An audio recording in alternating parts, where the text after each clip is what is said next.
Alors non, on n'en sait pas beaucoup plus sur l'identité des assaillants pour le moment.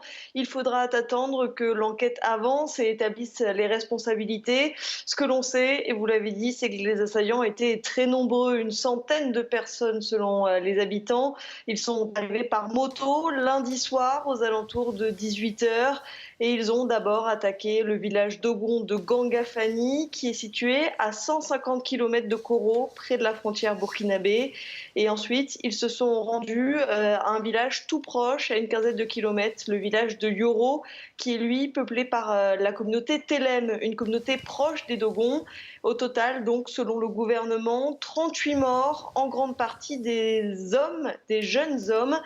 Quelques hangars, quelques boutiques ont également été brûlées. Et en ce qui concerne les assaillants, on ne peut faire que des hypothèses pour l'instant. Est-ce que ce sont des groupes djihadistes? Est-ce que ce sont des groupes armés communautaires qui sont également présents dans la région? On espère en savoir plus dans les prochains jours, voire dans les prochains mois, au fur et à mesure que l'enquête avance. Christelle, cela fait plusieurs mois que les attaques se multiplient dans cette région du pays.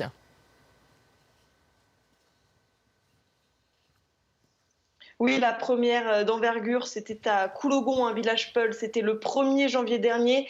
Il y a eu 39 morts. Ensuite, l'attaque la plus violente, si on peut dire, c'était le pire massacre depuis la crise de 2012. C'était à Ogosagou le 23 mars dernier.